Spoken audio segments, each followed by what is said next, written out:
Hello and welcome to Arguably. I'm Brandon Clarkson. I'm a reader, I'm a writer, and I'm the host of this podcast. My guest today is Fred Melamed. Fred is an actor with decades of experience in theater, screen, and voice acting. He's played in films by the Coen brothers and Woody Allen, and appeared on dozens of television shows. We talked about acting, personal values, mental illness, and much more. So, without further delay, here's Fred Melamed. Fred, thank you so much for joining me today. My pleasure. Nice to be with you. My first introduction to you was in the Coen brothers film, A Serious Man. You play an incredibly unique and fascinating villain named Cy Abelman. It's an incredible performance, so let's start there. I understand that landing that role was a turning point in your career. Could you talk a little bit about that role and what it meant for you? Yes, sure. You're right that it was a turning point for certain. It's funny. I don't want to go back too far, but at the time when I was cast in that, I hadn't been doing very much on-screen acting at all. I had been very active in the world of voice acting for about 20 years and done precious little on-camera stuff. I had trained as a so-called serious actor. I went to Yale Drama School, got out in 1981 when I was 25. And I went to the Guthrie, which is a theater in Minnesota, for a year. And then I was on Broadway in Amadeus, the original American production of Amadeus. And during that production, I developed a really powerful bad case of stage fright, so much so that at the conclusion of the run, I vowed that I did not want to set foot on stage again. And I was fortunate in that I had made a kind of a success in the world of voiceovers quite young and did that almost exclusively. I had a couple of casting directors that kind of liked me, and they would call me up for various things. Juliet Taylor, who cast all Woody Allen's films, was one. Ellen Lewis, who used to work for Juliet Taylor, is another. Several others, but I didn't pursue regular acting, with any kind of great dedication or zeal. As you probably are aware, in order to be a good actor, you have to be willing to kind of go places, expose things in yourself, and investigate parts of your own consciousness and your own feelings that for reasons that have to do with my own, shortcomings and my own idiosyncrasies, became unwilling to to wrestle with. So I kind of got by in the world of voice acting for a long time. And after about 20 years, doing very well at that and only taking movies when I really was interested in them, or if it was sort of a hobby for me. Juliet Taylor would call me up and say, Woody has a psychiatrist. It's a week. Do you want to do it? And I wouldn't audition. I didn't, so there were certain people, Woody Allen among them, who liked me and would just cast me and stuff. But as I say, I didn't pursue it with any great dedication or zeal, honestly. And then I got older, I got married, I had children, and all of a sudden the voiceover world started to dry up. They stopped wanting people with dramatic James Earl Jonesy sounding voices like mine, and wanted real people kinds of sounds.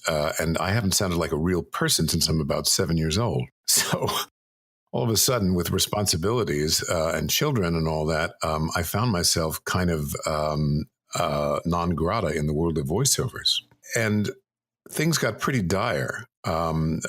We were living out in the east end of Long Island. We had moved out of the city to live in Montauk, which is in the Hamptons on Long Island, a beautiful place, but rather remote. We had moved out there because one of my sons was born with fairly severe autism, and we needed to find a school that would be good for him. And I could live pretty much anywhere because I would record at home. I had a studio in my house, and then occasionally I would go off and do a movie for a couple of weeks, but I would come back. Anyway, things got very, very, very hungry after a few years, and I found myself in a very tough situation where I wasn't making enough money, and I had serious responsibilities, and sort of kicking and screaming, I was dragged back to the world of acting where I had begun.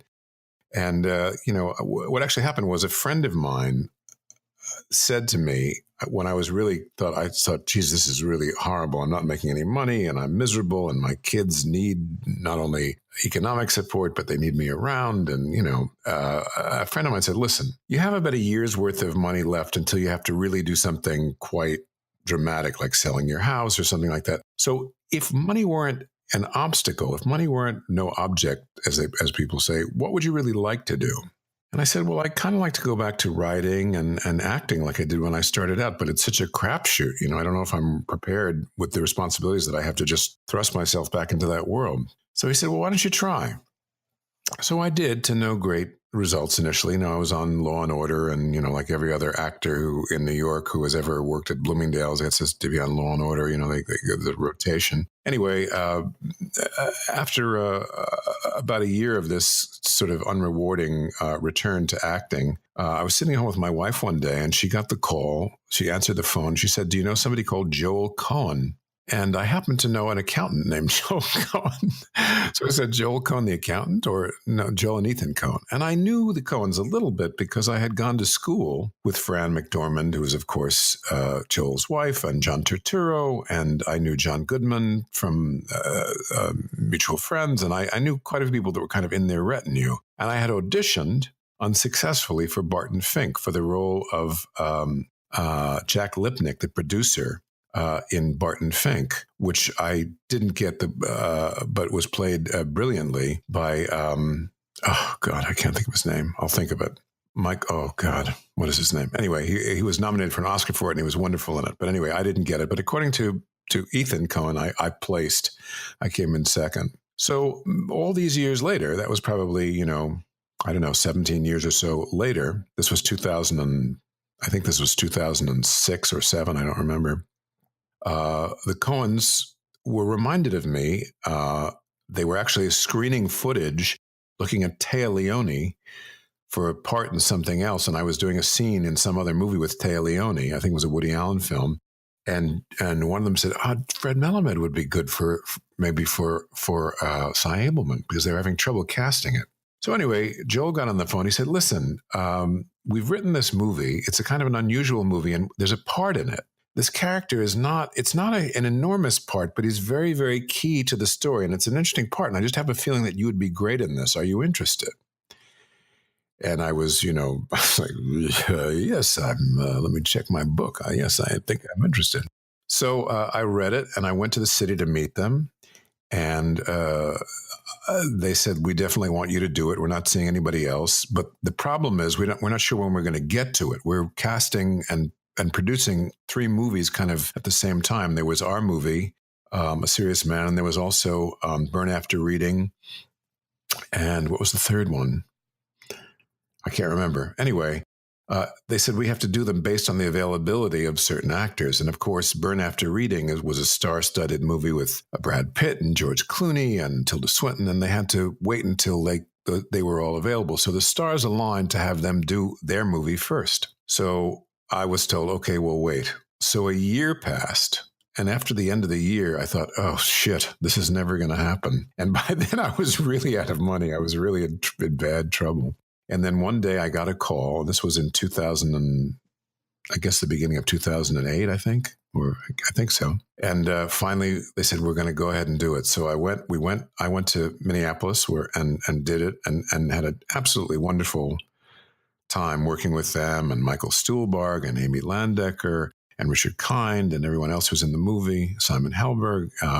Really enjoyed it tremendously, and as you say, it was a very unusual, great character, which I enjoyed and had a real sort of affinity for.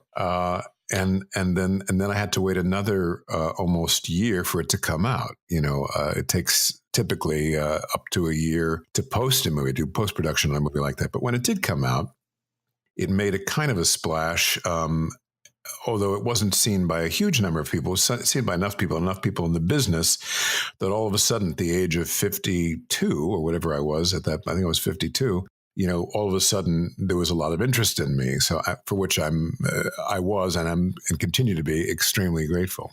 But as a role, you're lucky to get a few parts in your life like that are where it's a kind of confluence of great writing and something that is so, that you have a strong kind of idea about how to play and know intuitively what you want to do. And, what you want to do kind of matches the intent of the authors and sort of works with the rest of the movie. So it was a wonderful, wonderful experience. I was surprised, to be frank, that people loved is not really the right word, but the people were quite as enamored of that character as they are. Because to me, and don't get me wrong, I love him as a character because of what he's meant in my life. And in my life, people like him were not so unusual. People who said something like, "Don't worry, sweetheart. Let me take care of everything. I know how things should be. I want what's best for everybody."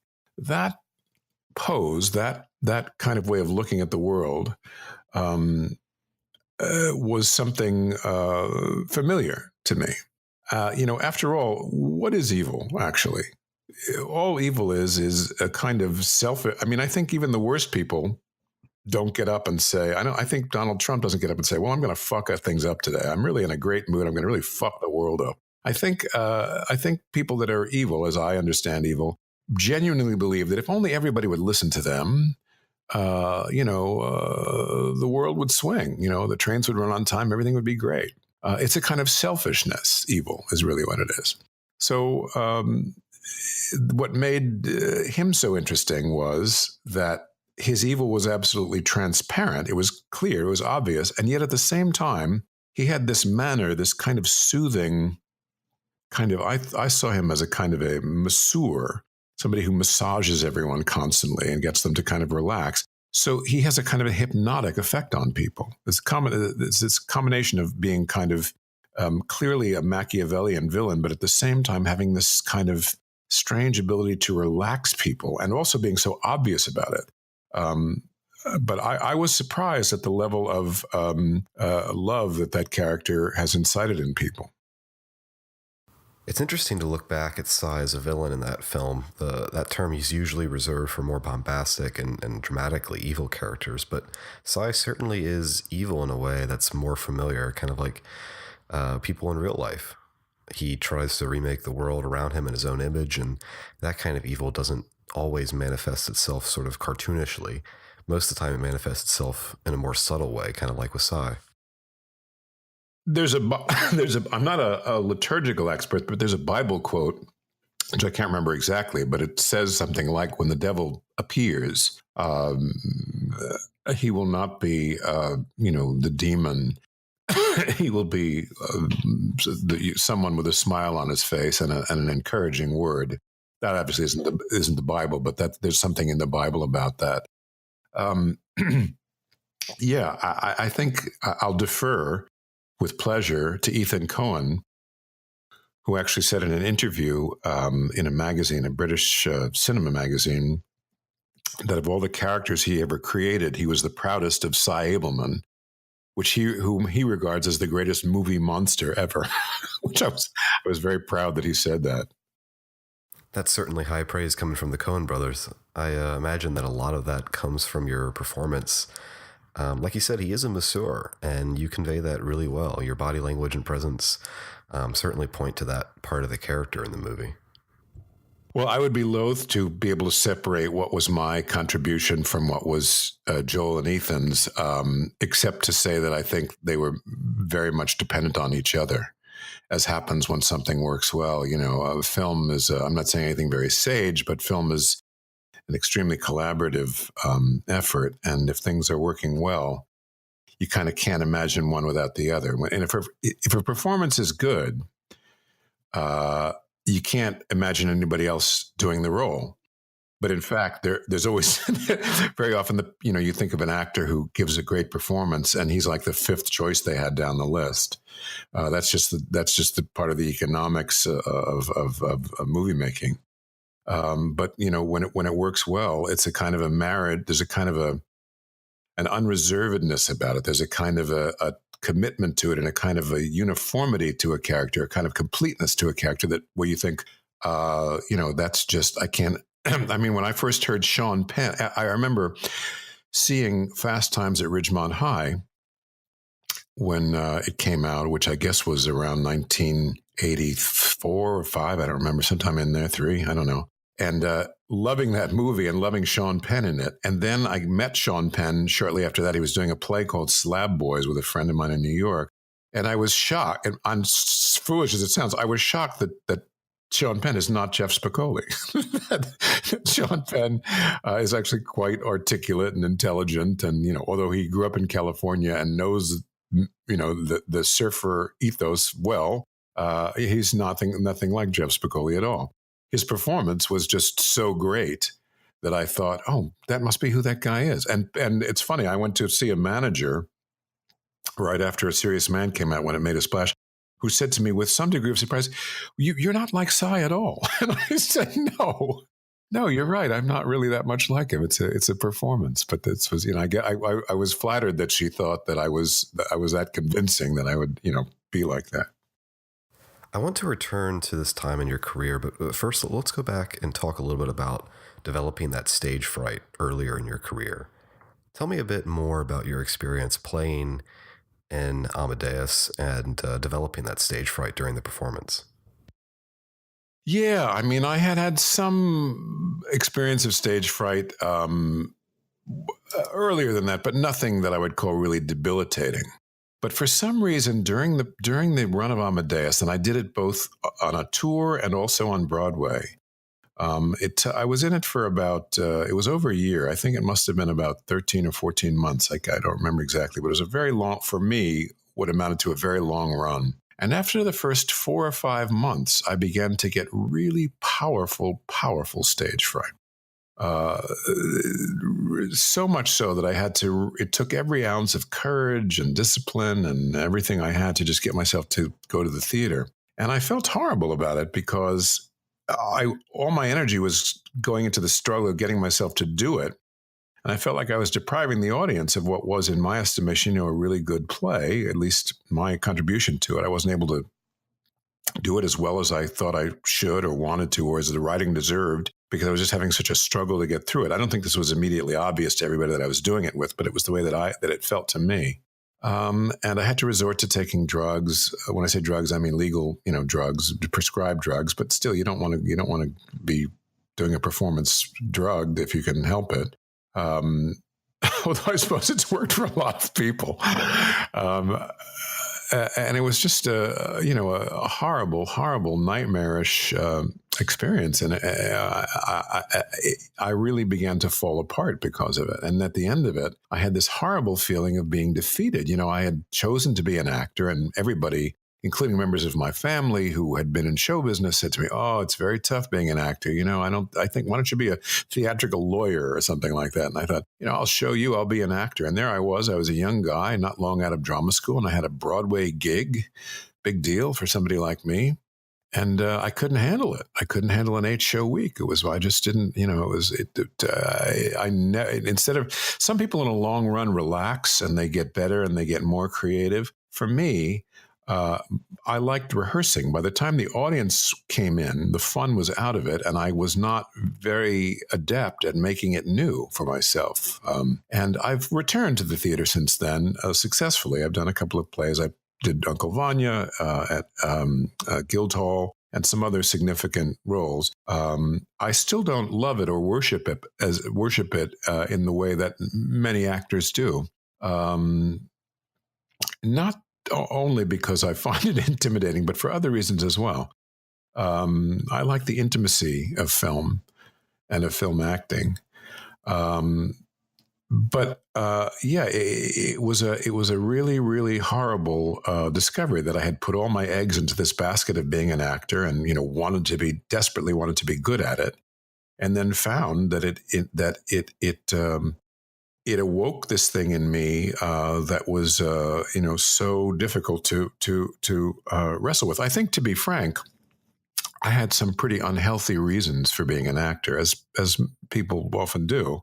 To be specific about it, I think that I was very close to my dad growing up, and he was a lovely man, sweet, good-natured man. but rather depressed. And I think I got the idea somehow when I was a kid that it was my station in life, it was my life's work to make life seem like a winnable proposition to him and to other people.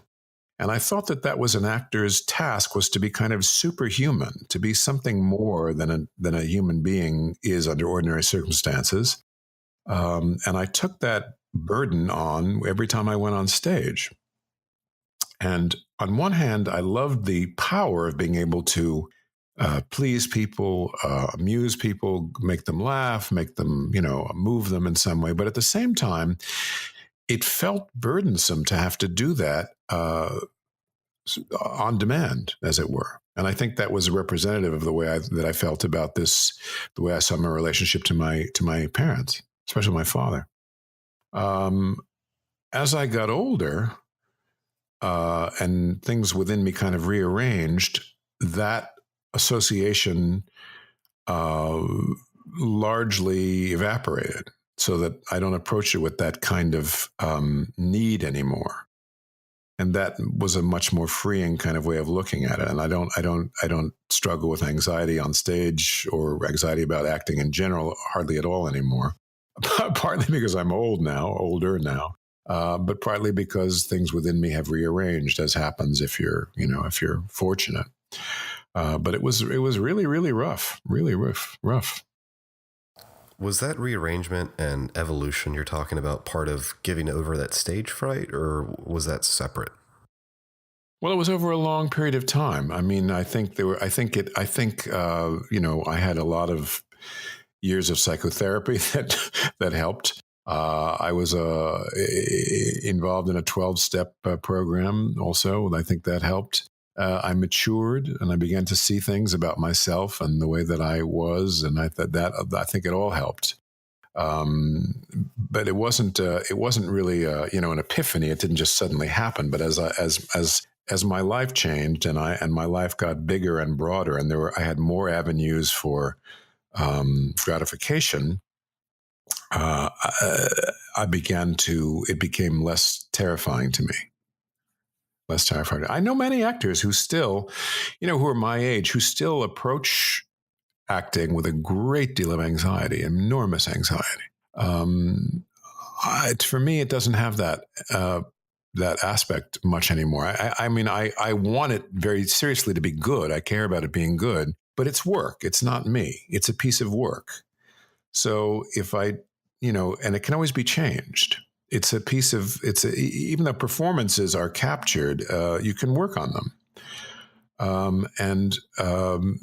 I don't take it so crushingly now if somebody doesn't like what I do. And I don't, even though I enjoy people's praise, certainly I would be dishonest if I said I didn't. It's not, I don't live and die by it.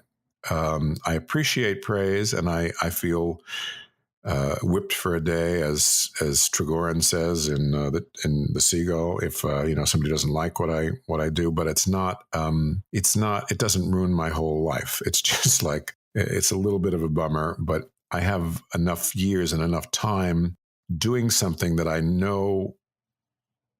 I feel this thing of, I kind of know how to do it, not so much in steps, but I kind of know what it feels like. You're always kind of putting a rifle together underneath a blanket. That's what acting is. You never quite, you do it by feel. At least I do. I have certain ideas, certain principles that I like to stick to. But you're always, it's an art. And as such, it doesn't really lend itself well to formulaic solutions, at least for me. Do you think that anxiety is essential for some actors to do their work? Or is it always a bug rather than a feature? Well, I think everybody is different, and I wouldn't like to contradict someone who said that he felt that it was a necessary ingredient for producing a good performance. But I would say that my own experience has been that it's not at all necessary. In fact, the more relaxed that you are approaching a performance, the more choice you have, the more freedom you have, and being relaxed is not the same as being energyless. Quite the opposite. It frees you up it frees up your energy and your ability to commit yourself to, acting is all about committing fully to something. The question is to what? Because in order to be good, you have to have chosen something and worked on something to commit to fully that works both for you as an actor and also works with the character and also works with the totality of the piece. So my experience has been that as much relaxation as you can muster, as you can find, is always, always an asset. I think when people are unduly nervous, I should say unduly, but when people are highly nervous or highly in the grip of an emotion, of an emotional response that has to do with being judged, then their choices are very limited. Very limited. So I would say relaxing always makes for a better performance, if possible. So you started theater and then transitioned to voice acting, and then you threw yourself pretty deep into screen acting. Was there a learning curve involved in any of those transitions? I wouldn't say, there are some differences that are important, but I wouldn't say that there was too much of a curve. It's funny. There are certain, the demands, the technical demands of theater make a theater-sized performance seem rather false on film. It's necessary to project your voice. It's necessary, even people doing realistic acting on stage, there are certain things required of them in order to make the energy sufficient to reach people sitting some distance away that make it artificial. There are certain conventions to that which we accept, as an audience. That said, I've often thought, sometimes I see myself in a movie and the bromide that you hear is, well, the camera catches, you can't be dishonest about everything. The camera catches everything and everything has to be life-sized. That is the size of actual behavior. I think that's a little bit limiting. I think things can be very big and colorful and dramatic and provided that their underpinnings are genuine. It has to come from something that's real. It can't be drummed up, so to speak. I remember I did a movie some years ago with Sir Ben Kingsley, and we were talking about it. It was interesting because it was a movie. It was a Sacha Baron Coen picture called The Dictator, and it was shot. My part of it that I was in was shot on an island off the coast of Africa with absolutely nothing to do. There was one big hotel on the island, and every night everybody from the movie would just sit in the bar and drink and talk. There was really nothing to do at all. So I got to know Ben Kingsley rather well, and which was an interesting thing. I remember him telling me that he had learned early on in his development as an actor that people didn't want to see what they could see across the garden gate. In other words, they didn't want to see stuff that their neighbors were doing. They didn't want to see things of the ordinariness and of the size that their neighbors' actions typified. Now, that seemed odd to me, having come, from a school of thought that realistic acting should be realistic. But I later came to feel that he was very much right about that, that what makes something interesting in a performance, at least for me, is to see the way, this is difficult to explain. It's the tensions within somebody. It's the being pulled in ambivalent bifurcated in two different directions, or it's the difficulties and the size necessary to challenge those difficulties that pulls open a character so that the audience can observe it, can enjoy it. Just like in dancing, strange for me to use a dance metaphor when I'm obviously something less than a memorable dancer. But when you see a dancer move through space, it's not just grace, but it's the effort of moving from one place to another that opens the dancer's body up, and that therefore makes it look so beautiful. It's the effort necessary to do that. And in acting, it's kind of the same thing. As an actor, I'm always looking for the contradictions in people. That's what makes characters interesting and also real. You know, if Cy Abelman were simply a villain and could be reduced to something, like that, then he'd be far less interesting and far less memorable. Or if he were just, a jerk dentist, not up to any kind of world-size evil, which he is, then he also wouldn't be so interesting. I mean, if Anton Chigurh didn't have a haircut like Dorothy Hamill, he'd be a lot less interesting. If he just like a greasy evil character. People who are smart as writers and as actors and other kinds of creative people install contradictions within people. That's what makes people interesting. And that's what gives things depth. In order to be really good, a piece of art has to have three. This is my view. It's actually Stanley Kaufman's theory. He was a great writer on film. He was my teacher for script analysis at Yale. And he had the theory that there were three things necessary in a good performance or a good piece of writing. The first was that the thing had to be true. In other words, when you saw it, the truth of it had to strike you. Yeah, that is the way things actually are. At the same time, it had to surprise you. Even though it was true, it had to, at some level, be different than what you expected or surprise you at some level. And the third thing was, and these all kind of work together, was that even though it surprised you, it had to have its own internal sense. It had to have an inevitability to it. So those were the three things. The thing had to be true, it had to be surprising and true, and it couldn't just be weird or quirky or eccentric for the sake of it. It had to make sense. I'll give you an example.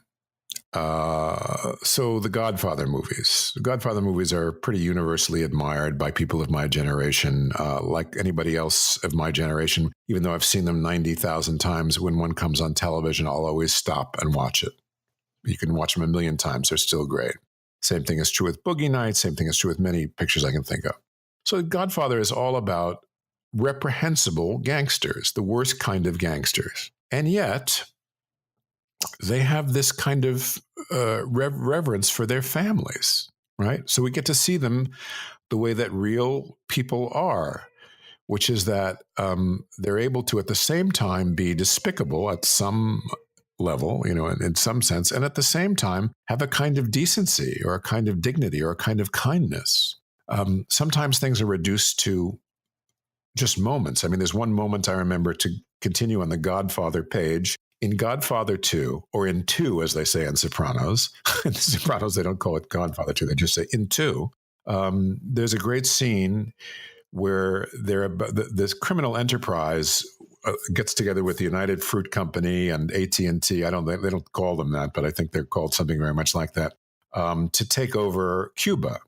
And this is pre-Castro Cuba. This is like Batista era Cuba, before the revolution. And it's a dream come true for all these guys, because here they have this rich, fertile land with a government that is friendly to organized crime. It's a dream come true. And they're having a cake. It's supposed to be the Meyer Lansky character, Rothman, his name is in the Godfather films. It's supposed to be his birthday. And they're having a birthday party for him, at which Michael Corleone is present and all these other bigwigs from these other semi-criminal organizations. And they cut him, the guy, the waiter or whatever he is, and they have a big cake that looks like in the shape of Cuba or something, or there's a big picture of Cuba on it. And the waiter cuts him a piece of cake, and the Meyer Lansky character says to the waiter, smaller piece. Now, that's just a tiny little insignificant moment, but it was so great because it was so true. You wouldn't think that a big criminal who is contemplating, the biggest criminal acts of the 20th century and is maybe a billionaire or close to it, and a criminal mastermind would be concerned about the size of his piece of cake being too big. You'd think he'd want all the cake and all the women and all the money and all the everything else good in the world that he could get. But he says to the guy, smaller piece, because he's more concerned about his heart or whatever it is. So this little piece of Godfather 2, and there's a million others,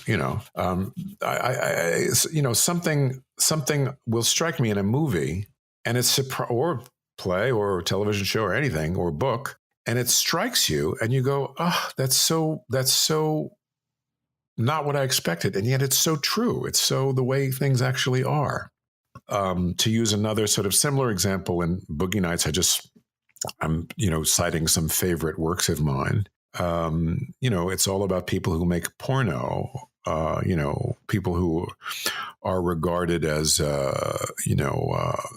skeevy, nasty, reprehensible kinds of characters, and they're all runaways from bad families, all looking for, not to overly psychoanalyze it, but I mean, they're all looking for families. That's what that movie is. And you feel their warmth towards each other and the fact that they want to impress each other and they love each other in the midst of this outsiders club that they have of people that make porn. So anyway, this is that to have something like that in a performance that is both surprising and true and makes sense, is a reliable test for something that's good, at least in my book. I think showing contradictions in characters can really help viewers see the contradictions in themselves. I know that I always respond most fervently to art that teaches me something about myself, and I think contradictions play a big part in that. Yeah, I mean, I think, and that's what I think that's where at least the way I view it is, that's where the dedication to truth comes in, because the truth is that reality is not, that's the problem with art that is moralistic. That's the problem with art that is didactic. When, Brecht tried his hardest to be a good communist and, write things with a moral message, and he couldn't quite pull it off to his own satisfaction, or maybe to other people's even, because life was too gnarly to be reduced to Aesop, for the moral right. The truth of the matter is there is such a thing as evil, and I'm not saying that evil should be excused or that good shouldn't be praised, but life and people have a lot of mixed stuff in them. And the way that it usually works is the good in somebody is inexorably intertwined with the bad in them. And you can't just take the good and excise the bad. It doesn't ever work that way. So what makes things interesting is to see how things are both. I mean, for example, look at the book Lolita. Now, Lolita is probably, although it was, when it came out, was considered a work of nearly unthinkable moral transgression by some people. It had a later life where it was regarded as a great classic of literature.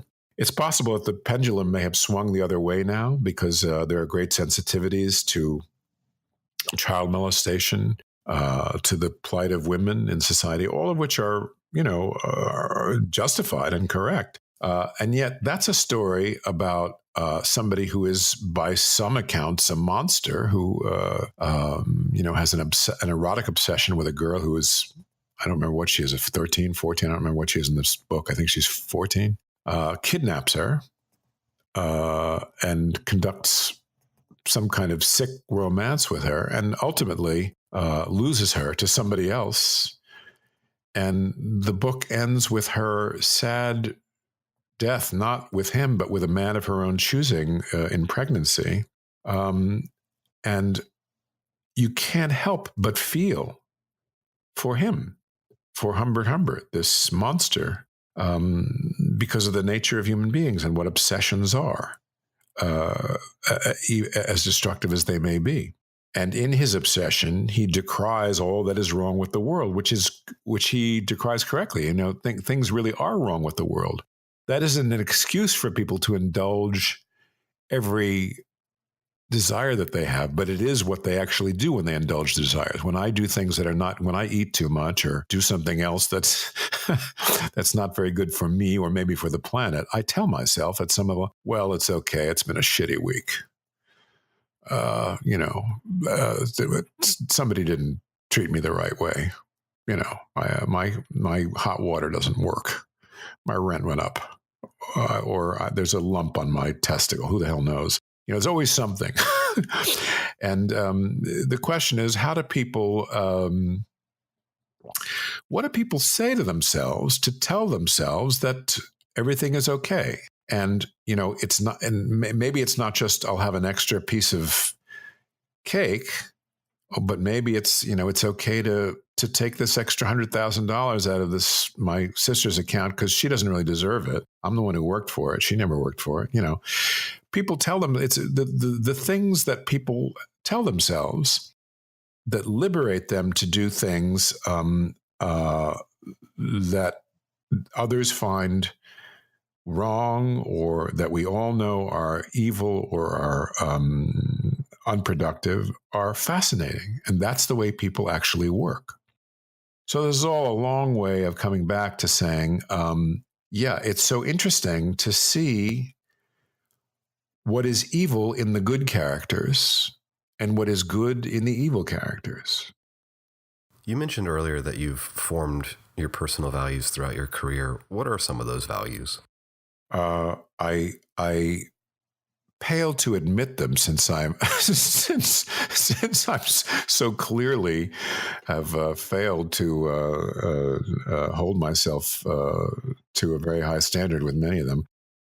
Yeah, I mean, I think they're nothing. I think probably, at this date in my life, after having lived a while, here's what's important to me in life. Do something in life that you are thoroughly behind, that you get off on, that really means something to you. It's horrible to have to work at something in life that you hate just to make a paycheck. That really stinks. I know it's the fate of the vast majority of people on the earth, but I think do something that means something to you, that you get gratification from in some real part of your heart. And remember what suffering is like, to keep yourself soft, to keep yourself sympathetic to the suffering of others. There's suffering all over the world. And you don't have to go to, Darfur to find it. It's right in your own home.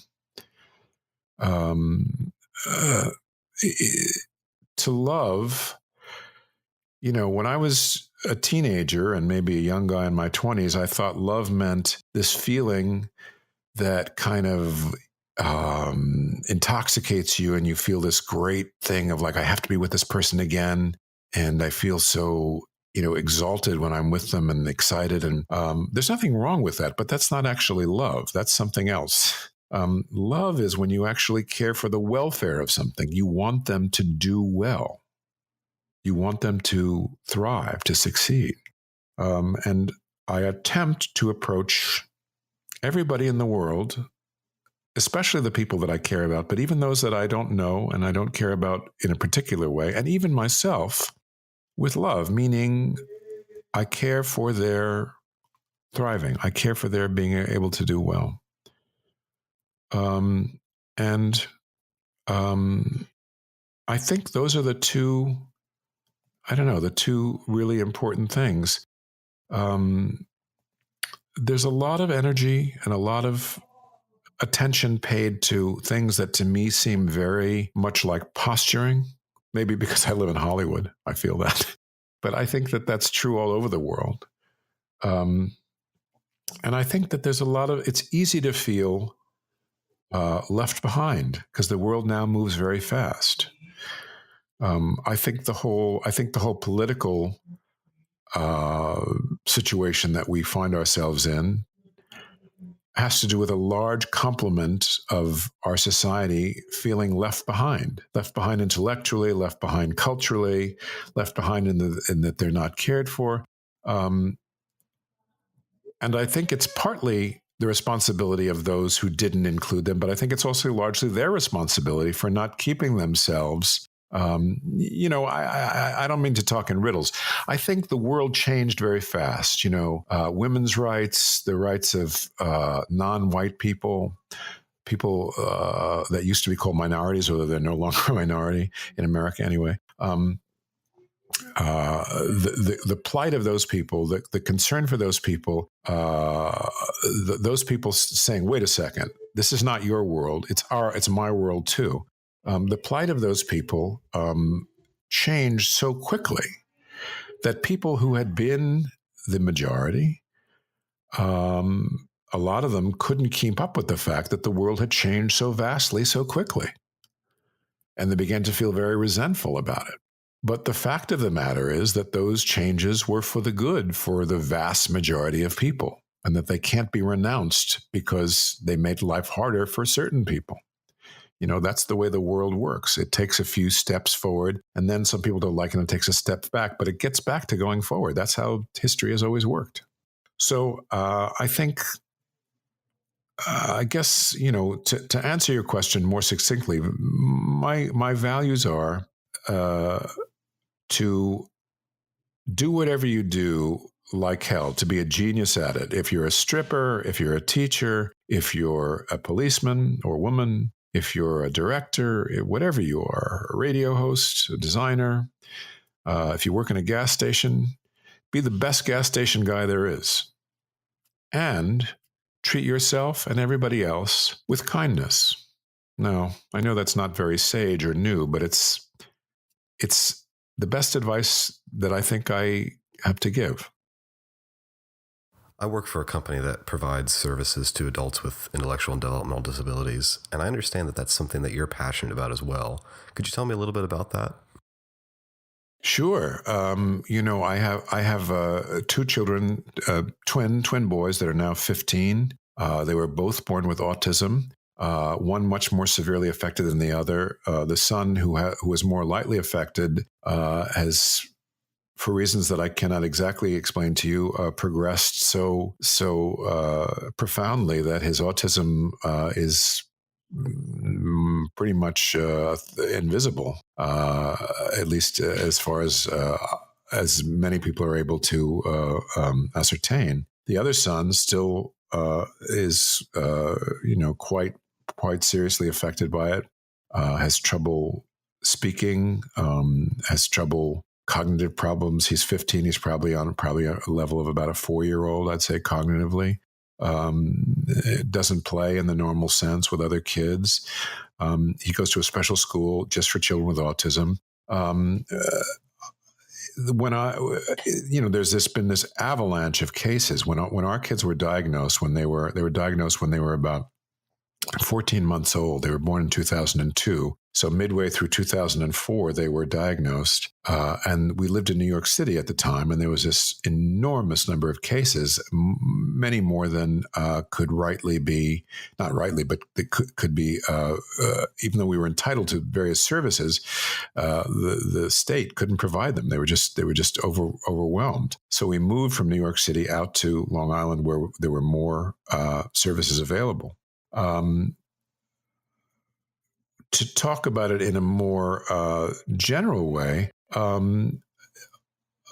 I think people who experience firsthand what autism is know that it's real and profound.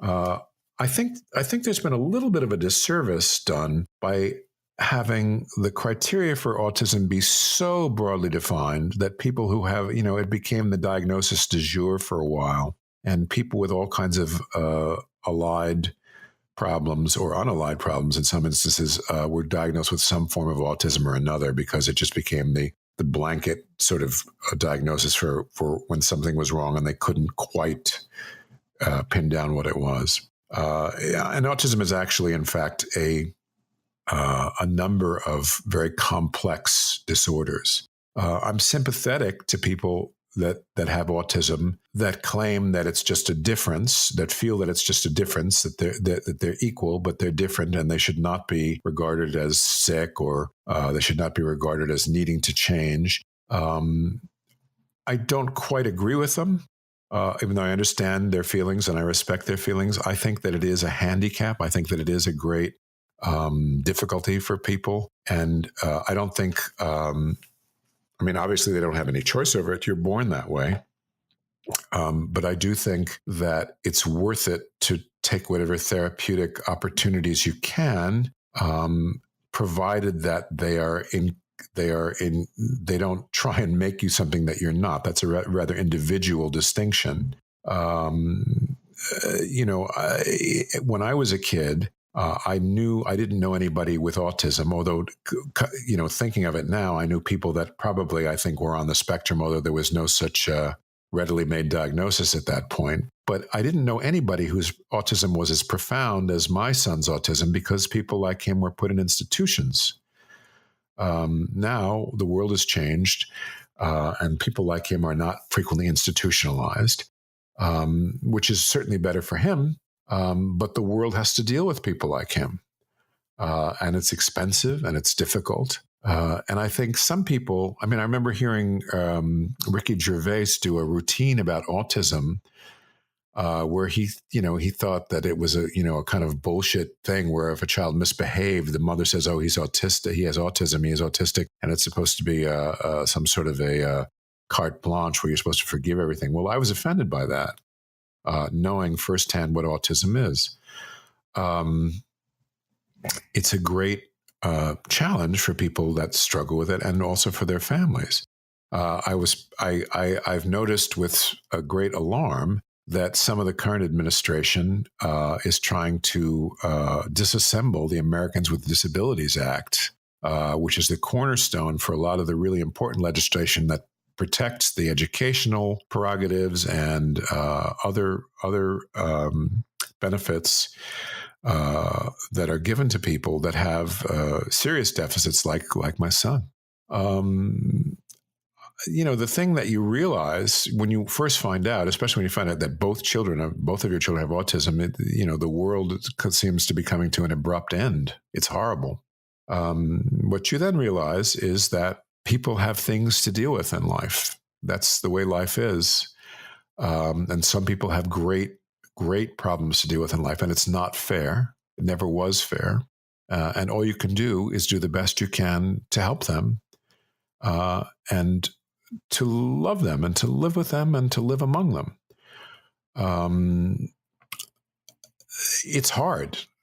It's hard. Our lives have been forever changed by it. But think of my son's life.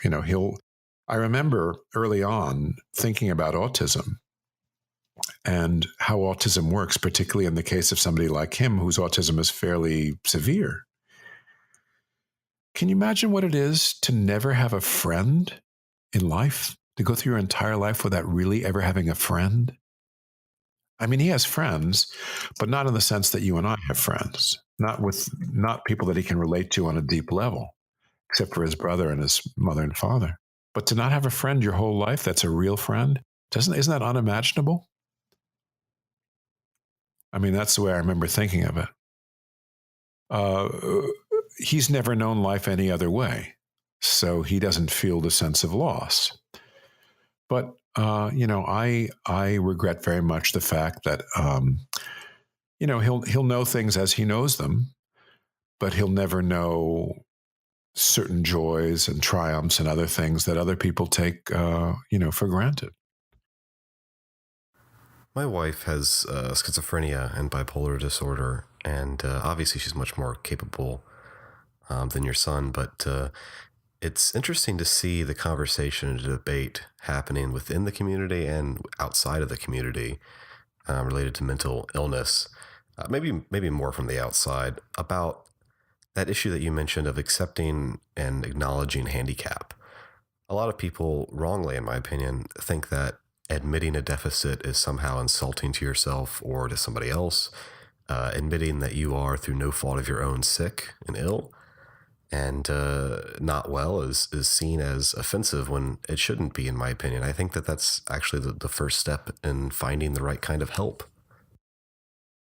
I was on a show for a couple of years with someone who is a dear, beloved friend of mine, a wonderful comedian called Maria Bamford, who has struggled very openly with mental illness her entire life, and she has bipolar 2, and it's now controlled, pretty well with medication, but she's quite candid about it and what it's done in her life. How, she went through a period where she kind of wasn't able to function, and it took her a long time to kind of get back together. And, it's still very much a part of her life. And she's brilliantly funny. She's an extremely talented person, but she has this aspect to her life that, marks her as being different.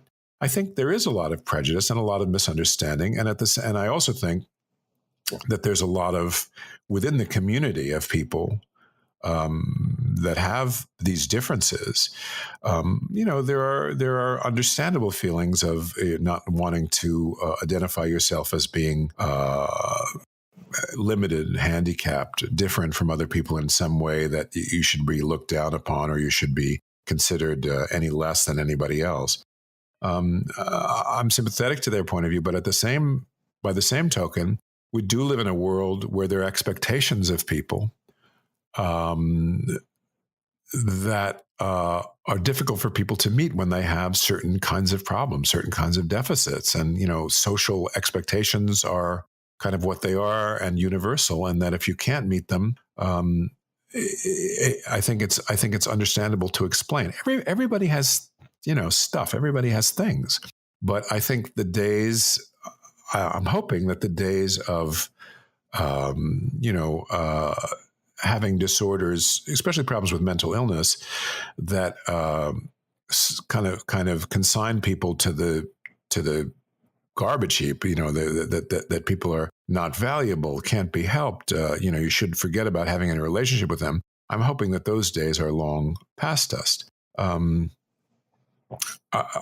the same token, I think it's good for a person to be frank about whatever the challenges that he or she faces are, both with themselves and with others that they have to deal with, others that they work with, others who care for them.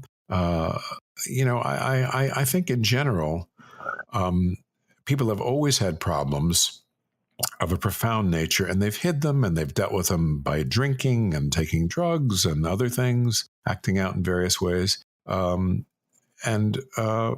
I think progress means admitting that there are difficulties and differences among people, but trying to address them in a way where people can have the fullest and happiest lives possible. What that means is you can't be kind of blanket. You can't make a blanket statement about it, and it has to be arrived at individually. But I know what you mean, that I understand why people are apprehensive to call themselves disabled or, that kind of thing. On the other hand, I, as an individual myself, and speaking for my sons, both of my sons, including my son, whose autism is not really very overt at all anymore, I think the legal protections that are built into diagnoses are very important to be maintained. Somebody might need help, a therapeutic form of help, might need a medical form of help, might need a kind of behavioral help, might need some sort of change in the workplace that makes him or her able to do his job where otherwise he couldn't. I think that should be legally mandated. So I don't think it's good to be quiet about it. I think that's a great observation, and I love that show with Maria, Lady Dynamite, and I loved your character Bruce on that show. I definitely recommend everybody listening watch it on Netflix. Thank you. I'm glad you enjoyed it. I'm sorry to say that show is canceled now. We had 2 years, but the 2 years of that show that exist are on Netflix now, and I'm quite proud of it and enjoy it, and I had a great time making it. And I love Maria, and I love the character Bruce that I got to play in that show. There is a real life Bruce, although he's not the he's not quite the inept guy that we make him out to be at all. But there is a real life Bruce who is Maria's manager and friend. He's also my friend too. But yeah, that show, for anybody who hasn't seen it, it's a really unusual, interesting show about Maria Bamford, who is a comedian who has to deal with mental illness, but not in the way that you might think. It's a very candid and very, very funny show about her life and its various aspects. And if you have Netflix, by all means, check it out. I think you'll enjoy it. I like to ask the same thing of every guest I have on the podcast. Tell me about a time you changed your mind. Gosh. Yes. I used to think that I was a great guy, but I was somehow so defective, so poorly constructed, or so strangely constructed. So the things that my heart wanted the most in life, that is a really good professional life where I was challenged, to have somebody to go through life with, really, hand in hand with, really experience life with, to really live not in a protective little kind of air-conditioned Airstream mobile home, but to expose myself to the uncertainties of living in the big world with all of its possible pain, but all of its great rewards. I just thought I was too kind of weak for that.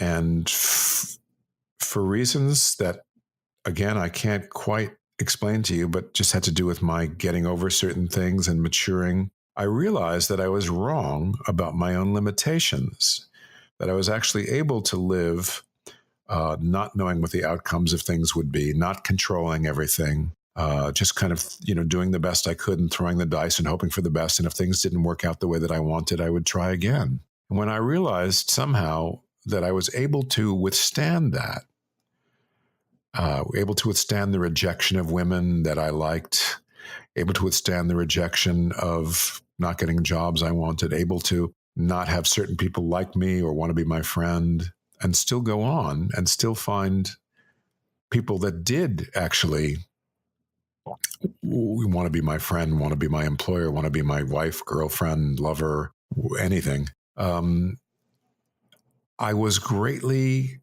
energized, realizing that I had been wrong about the nature of my own limits was an extremely liberating and happy discovery to see that I had been so mistaken about my own shortcomings, but I just was unwilling to test the limits. Fred, it was an absolute pleasure talking with you today. Thank you so much for your time and for joining me. Oh, it's my pleasure. I really enjoyed it. I hope we get to do it again. Thank you so much for listening to Arguably. If you like what you hear, there are several things you can do to support this podcast. Please consider leaving a review on iTunes and subscribing if you haven't already. If you'd like to help offset the costs of creating this podcast, you can donate at brandonclarkson.com/podcast/donate. I accept both one-time donations and reoccurring donations through Patreon. The music for this podcast was generously donated by the band Open. That's OPIN. You can check them out at openband.com.